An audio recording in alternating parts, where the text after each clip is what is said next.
वापसी को नमस्ते प्रणाम। मैं आपका अपना ठाकुर प्रखर सिंह और रात के 10 बज चुके हैं और कहानी का जो सिलसिला है बदस्तूर जारी है।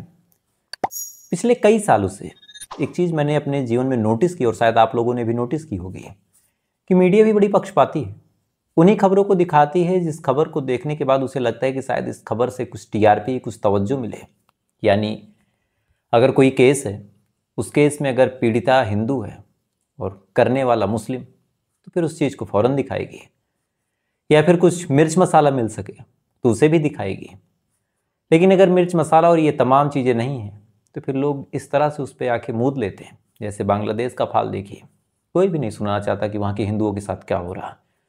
फिलिस्तीन और तमाम जगहों के लिए लोगों की आंखों में इस कदर आंसू थे, हमारे बॉलीवुड की आंखों में आंसू थे, बड़े बड़े खिलाड़ी थे उनकी आंखों में आंसू थे। लेकिन जब कश्मीर में रियासी अटैक हुआ उसके लिए शांत, बांग्लादेश में कोई दूर की बात नहीं है उसके लिए भी लोग शांत, क्योंकि फिर वो उनका फील्ड ऑफ इंटरेस्ट नहीं है। ऐसी ही कई सारी कहानियां हैं। यहाँ तक हम लोग ये मान सकते हैं कि चलो बांग्लादेश कौन सा हमारा देश है, फिलिस्तीन कौन सा हमारा देश है। लेकिन जब हमारे देश में ही कुछ चीज़ें ऐसी हों और उस पर मीडिया हमारी खामोश हो जाए तो फिर वो चीज़ें बुरी लगती हैं। और ऐसा क्यों कह रहा हूँ, पहले आज आप कहानी सुनिए फिर आपको पता चलेगा। एक लड़की, अब उसका नाम मैं नहीं बता सकता, लेकिन जो उसका नाम एक लेना उचित होगा, निर्भया मान लीजिए, क्योंकि ये केस काफ़ी चर्चित भी रहा और सेम केस है। एक लड़की जिसका नाम निर्भया, माँ बाप की बेहद दुलारी, बचपन से एक ही सपना कि एक अच्छी डॉक्टर बन जाए। उसने तैयारी की, अच्छे से पढ़ने लिखने में बेहद तेज़ थी। हालांकि शुरुआत में घर वालों की मर्जी थी कि वो नीट न करके इंजीनियरिंग करे, तो उसने वो भी सपना घर वालों का पूरा किया। स्टार्टिंग में उसने जब 10th में थी तब उसने पॉलिटेक्निक दिया। उस एग्ज़ाम को उसने बखूबी निकाला, अच्छी रैंक पाई। लेकिन फिर उसने अपने माँ बाप से कहा कि पापा मेरा जो इंटरेस्ट है वो इंजीनियर बनने में नहीं है, डॉक्टर बनने में है, तो आप अगर परमिशन ग्रांट करें तो मैं इसको छोड़ूं और बायो से फिर 12th करूं और उसके बाद फिर नीट दूं और फिर डॉक्टर बन जाऊं। घर वाले भी अपनी बिटिया को सपोर्ट करते थे। उन्होंने कहा कि ठीक बेटा तुम यही करो। उसके बाद उसने तैयारी की, पहले 12th अच्छे नंबर से पास किया, उसके बाद उसने नीट की तैयारी करी। तैयारी करने के बाद फिर साल 2018 में उसने नीट क्वालिफाई किया। नीट क्वालिफाई करने के बाद एक कॉलेज है नादिया करके, नादिया मेडिकल कॉलेज, उस नादिया मेडिकल कॉलेज को उसने क्वालिफाई किया। क्वालिफाई करने के बाद 4 सालों तक बढ़िया से अपना ग्रेजुएशन किया, 4-5 सालों तक, जितना भी उसका टाइम पीरियड हो।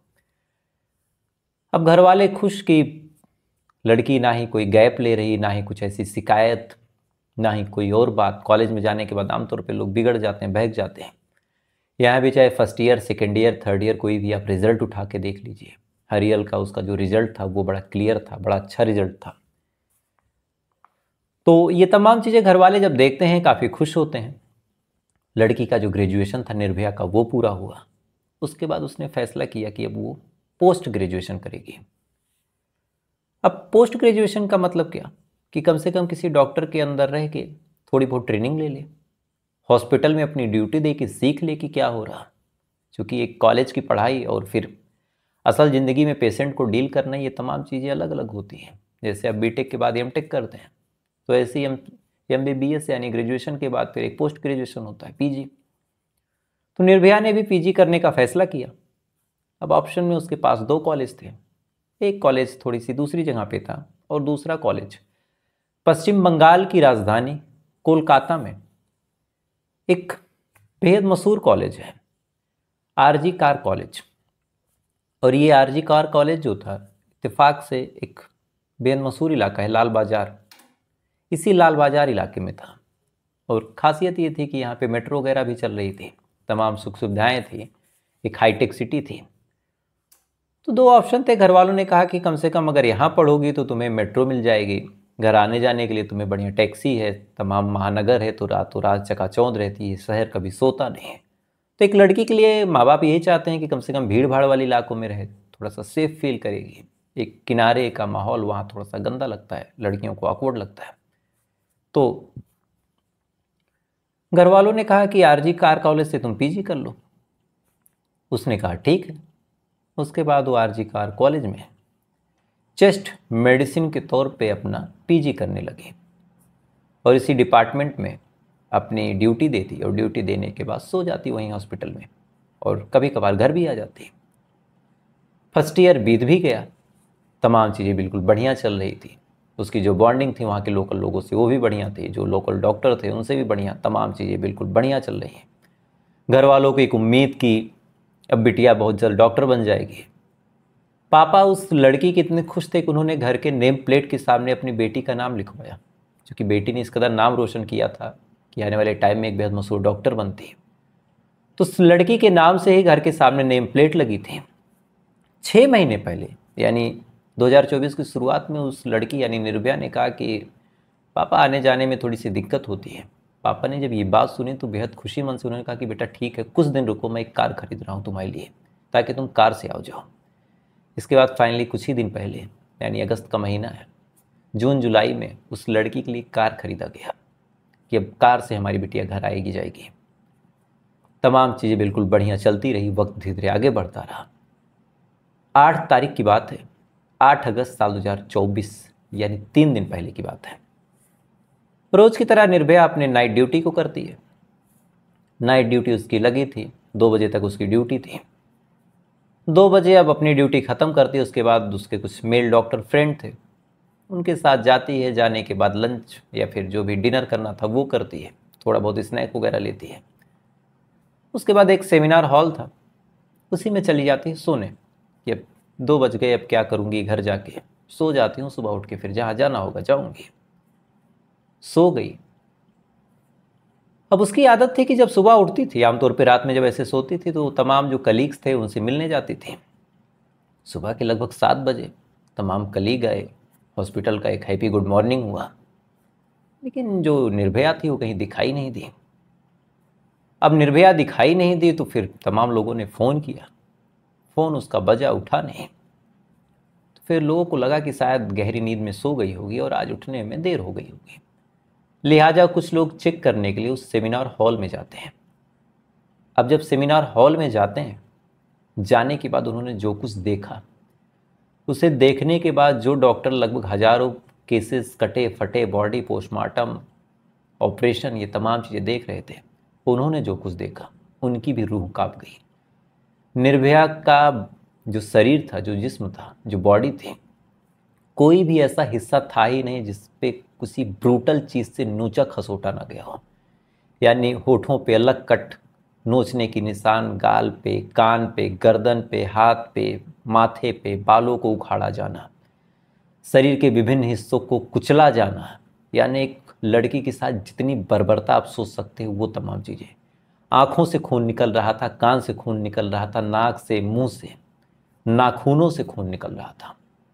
यानी इस कदर उस लड़की ने संघर्ष किया था कि नाखून तक, जहाँ से ज्वाइंट होता है, जहाँ से नाखून निकलते, वहाँ से उखड़ गया था। अब ये तमाम चीज़ जब डॉक्टर्स ने देखा तो उनके तो होश फाँकता कि उनके हॉस्पिटल में ये क्या हो गया। आनन फानन में उसको एडमिट किया, इलाज शुरू हुआ। लेकिन जब इलाज किया गया और डॉक्टरों ने चेक किया तब पता चला कि इस लड़की के साथ रेप हुआ है। तमाम कोशिशें की गई, फ़ौरन ये खबर बाहर आ गई। बाहर आई तो मीडिया के एक हुजूम कुछ देर के लिए वहाँ पे जो लोकल पत्रकार हैं टूट के गए। तमाम लोगों ने जब सुना कि इतने रेपुटेड हॉस्पिटल में ऐसी चीज़ हुई तो लोगों का जमावड़ा लग गया। देखते ही देखते तमाम लोग वहाँ इकट्ठा हुए, पक्ष विपक्ष, सरकार, ये तमाम लोग भागे भागे आए। लड़की को बचाने की तमाम कोशिशें डॉक्टर करने लगे, लेकिन अफसोस कि उस लड़की को बचाया ना जा सका। डॉक्टर्स ने जब चेक किया तो पता चला कि इस लड़की के साथ ब्रूटल रेप और उसके बाद मर्डर हुआ है। अब रेपुटेड हॉस्पिटल, कोई सड़क छाप वहाँ आ नहीं सकता, कोई सुनसान जगह का मामला नहीं, तो एक हॉस्पिटल में रेप कैसे? फ़ौरन ये बात लोगों के जहन में घर कर गई। बात पश्चिम बंगाल के मुख्यमंत्री तक पहुंची। उन्होंने कहा कि भाई जल्द से जल्द कार्रवाई करो। अब जांच पड़ताल शुरू हुई कि एक हॉस्पिटल में ऐसे कैसे।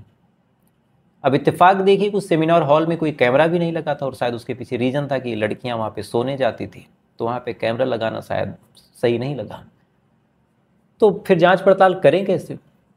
सबसे पहले पुलिस वालों ने आसपास के तमाम लोगों से पूछा जो उस टाइम उस हॉस्पिटल में मौजूद थे कि भाई क्या हुआ था, क्या नहीं हुआ था।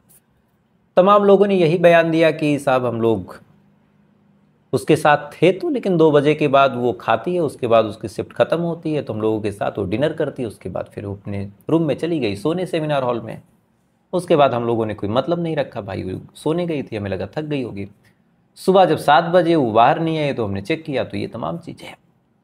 अब पुलिस वालों ने पूछा कि आपको किसी पे कोई डाउट है? अब जो लोकल डॉक्टर्स उस हॉस्पिटल में थे उन्होंने कहा कि सर डाउट भी इसके करें, हम सब एक दूसरे के साथ हंसते खेलते रहते हैं, और ऐसी भी बात नहीं है कि एक आदमी जो पढ़ा लिखा नहीं है, जिसने कभी फीमेल इंटरेक्शन नहीं किया किसी महिला या फिर किसी लड़की के साथ फ्रेंडली होकर रहा नहीं, उसके ऊपर हम डाउट कर सकते हैं। लेकिन यहाँ पे हम सभी लोग 4 साल MBBS 5 साल किया, उस टाइम भी हम लोगों ने अलग अलग लड़कियों के साथ हंसी खेली वाली बात की, उनके साथ स्पोर्ट में पार्टिसिपेट किया, जो भी प्रैक्टिकल होते थे, ऑपरेशन होते थे, जो सिखाया जाता उस सब में हम लोग लड़के लड़की में हमने कभी विभेद ही नहीं किया, तो किस पे डाउट कर लें?